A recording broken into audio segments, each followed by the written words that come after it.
Next thing I'm going to dye is this Shibori dye. Do use gloves when you're doing this. Don't. I'm going to put my gloves back on to do this.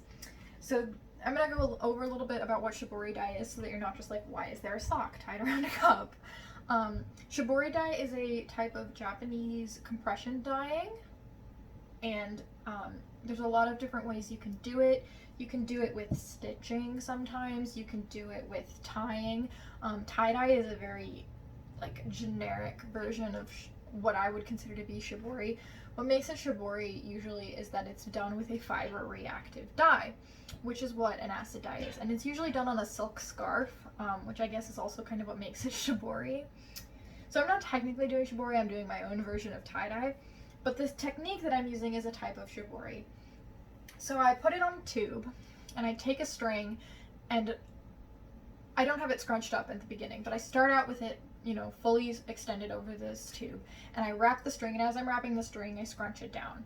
And the theory is that the more scrunched down it is, if I can get it more scrunched down, the less dye will take because of the pressure.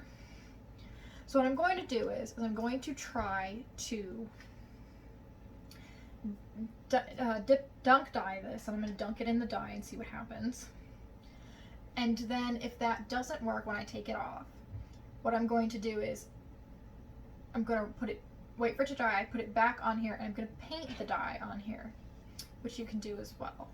So because I don't want this to be a super bright shade of blue, I'm going to use half as much as the instructions suggest. So we're going to see what that does to get squashed. Okay, so our color pill is dissolved, and I'm going to put my glove on so that I don't get my hand covered in dye, and I'm going to dunk this bad boy into this pot, and I'm going to film it on this tiny phone so that you can see what I'm doing.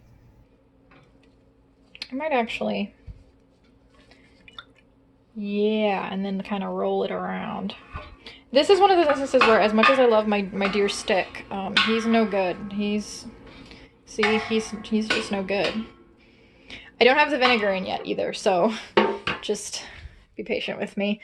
This is your reminder not to forget your activator if you're dyeing something. I don't know why anyone would be dyeing something while watching this video. As much as I love my videos, and as informative as they can be, they're not that informative. So, time to roll in the dye. This is going to get spots on it because I didn't stir it well enough. Oh, this is such a pretty color.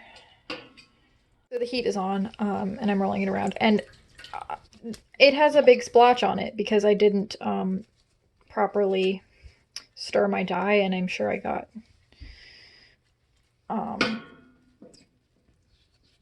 like, whatchamacallit, pigment, just like raw dye pigment on it. So if you stir your dye and you let it completely dissolve, unlike me, who's impatient, it will not do that. Alright, I think this is getting too hot for me to touch anymore, and I'm going to take it out. I'm going to film on my little camera what it looks like when I rinse this off. You can see it kind of stained the tips of my gloves blue. This is kind of hard because I only have one hand. So I'm going to actually rinse it off like this first, as much as I can, before I take it off of the bottle. And then I'm going to take it off, right? And I'm going to pull it out. And you can kind of see the like